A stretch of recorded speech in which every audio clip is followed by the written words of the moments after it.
스마트폰에 이 기능이 켜져 있다면 여러분은 하루 종일 도청당하고 있는 것과 마찬가지입니다.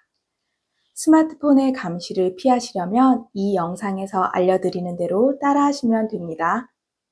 여러분 혹시 이런 경험 없으신가요? 제가 얼마 전에 눈이 침침해지는 것 같아서 루테인을 사려고 검색을 하다가 다른 일 하느라 그만 잊고 있었거든요. 그런데 그 뒤로 한동안 스마트폰으로 인터넷 접속만 하면 계속 루테인 광고가 화면에 뜨는 거예요. 누가 내 검색 기록을 훔쳐보기라도 한 것처럼 말이죠. 그럼 이제 이 숨은 감시자를 처리하러 가시죠.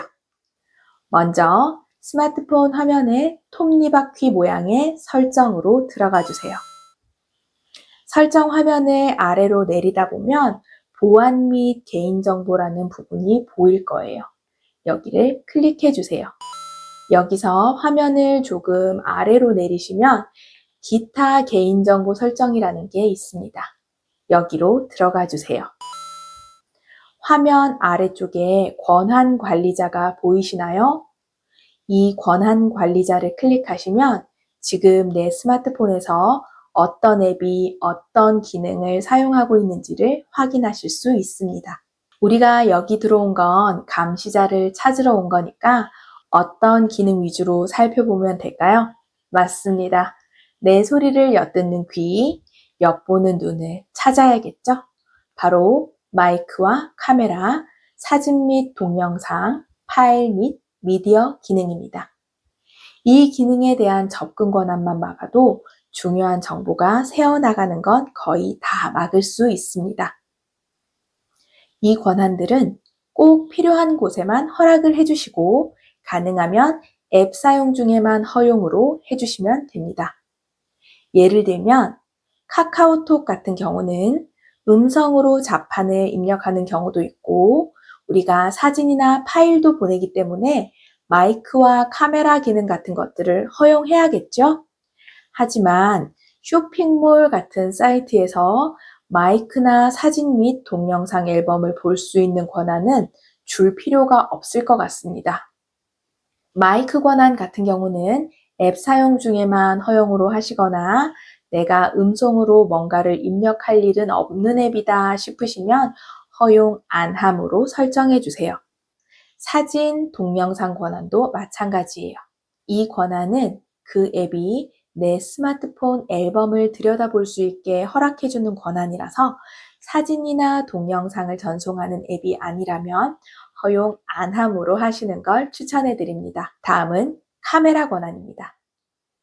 카메라 권한은요, 그 앱이 내 스마트폰의 눈을 마음대로 빌려 쓸 수 있게 해주는 정말 강력한 권한이에요.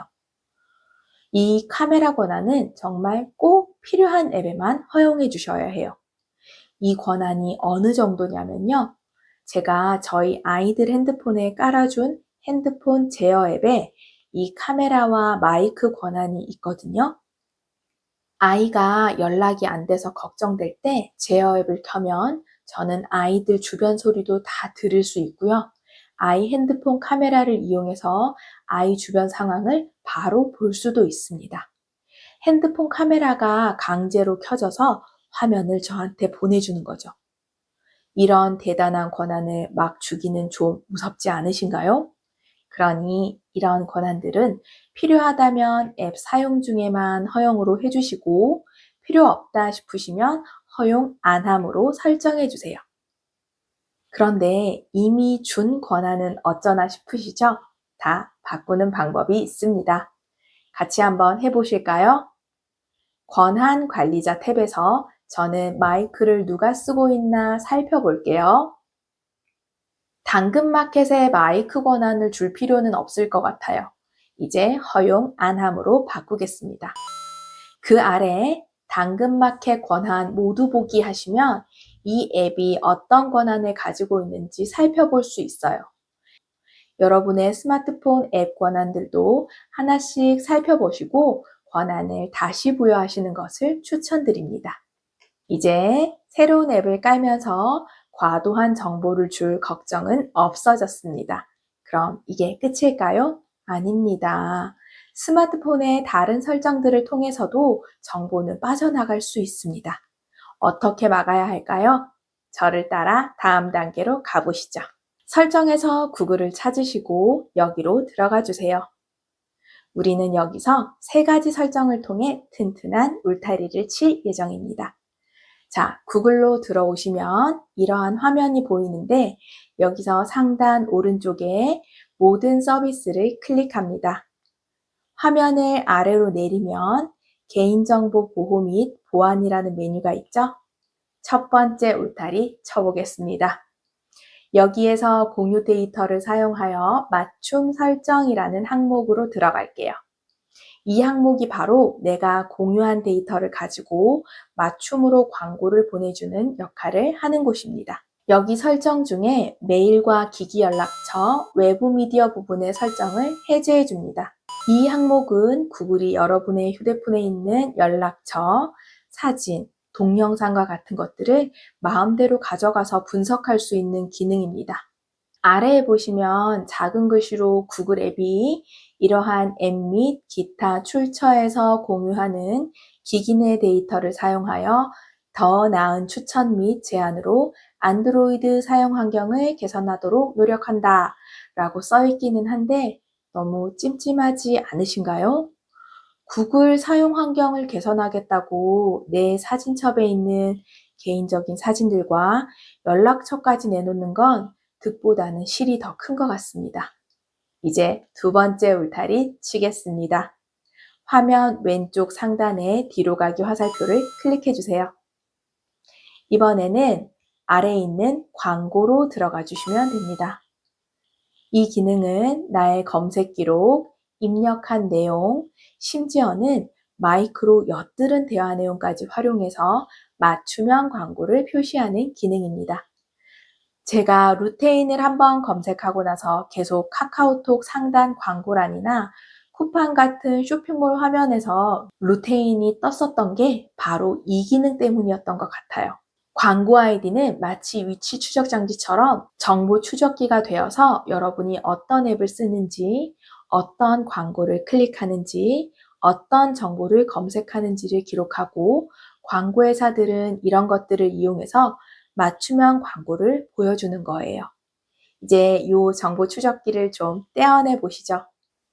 광고 탭의 화면을 보시면 광고 아이디 재설정과 광고 아이디 삭제라는 메뉴가 있습니다. 광고 아이디 재설정은 지금까지 광고 회사들이 쌓아온 내 정보를 없애고 다시 시작하는 기능입니다. 이걸 해두시면 내 정보를 따라오던 광고가 잠시 사라지고 광고 회사가 새로운 정보를 쌓을 때까진 여러분을 추적할 수 없습니다. 개인정보의 노출을 최소화하면서 계속 같은 광고가 뜨는 것을 막을 수 있는 가장 간단한 방법입니다. 광고 아이디 재설정 버튼을 누르면 광고 아이디를 재설정하시겠습니까? 하는 창이 뜨는데 이때 확인 버튼을 누르시면 됩니다. 다음은 광고 아이디 삭제 기능입니다. 이 기능은 나를 추적하던 정보 추적기를 완전히 떼어내는 방법입니다. 그런데 이 기능을 쓴다고 해서 광고 자체가 완전히 차단되는 건 아니고요. 내 검색 이력을 바탕으로 한 광고가 뜨는 것만 막을 수 있습니다. 대신 이제는 나와 상관없는 광고들이 무작위로 뜰 수 있기 때문에 이건 여러분들의 선택에 따라 실행하시면 됩니다. 왜냐하면 증권 앱을 사용하시거나 돈 버는 어플 또는 틱톡 라이트처럼 광고를 봐야 하는 앱을 쓰시는 경우에는 광고 아이디를 삭제하시면 자동 로그인 정보가 초기화될 수 있어서 이 경우는 광고 아이디 재설정만 하시는 것을 추천드립니다. 이제 구글 항목에서 마지막 3번째 울타리 치겠습니다. 화면 상단의 왼쪽 화살표를 눌러 뒤로 가기를 해주세요.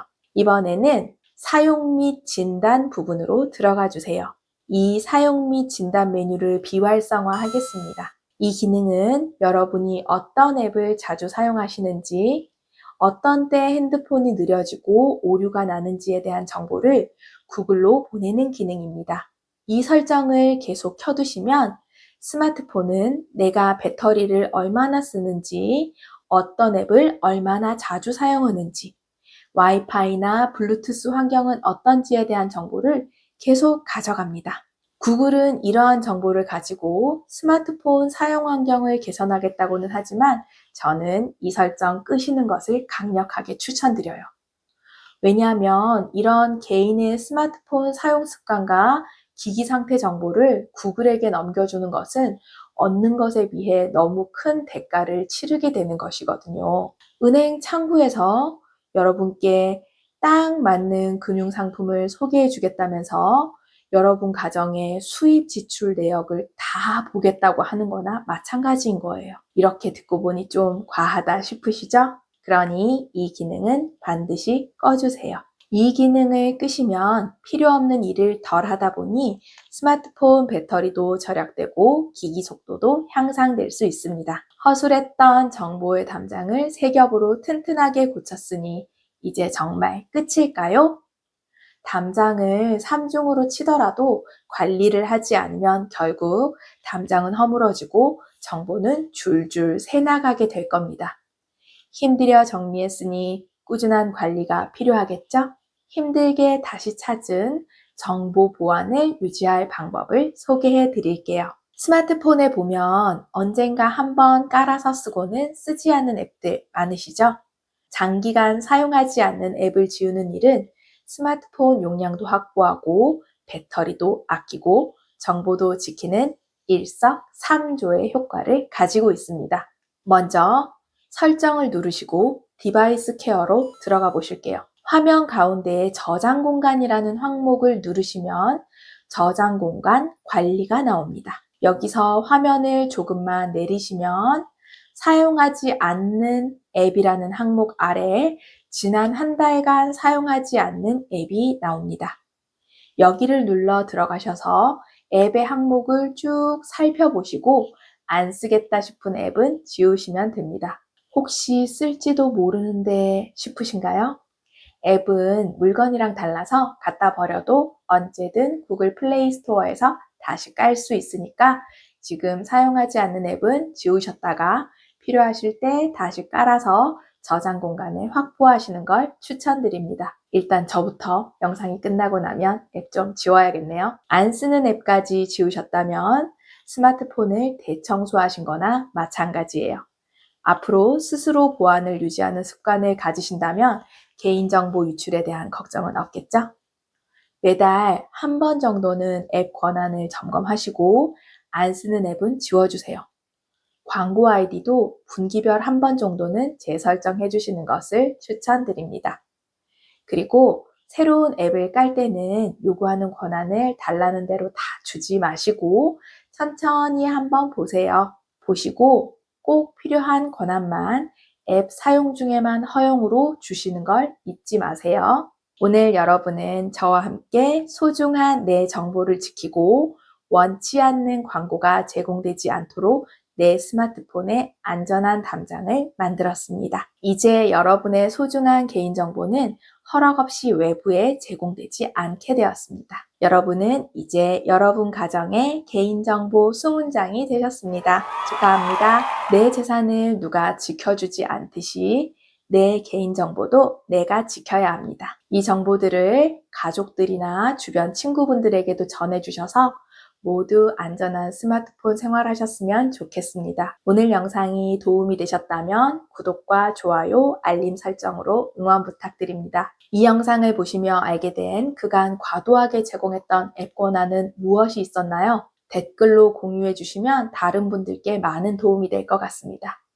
오늘 알려드린 내용 중 궁금한 점이 있다면 언제든 댓글로 남겨주세요.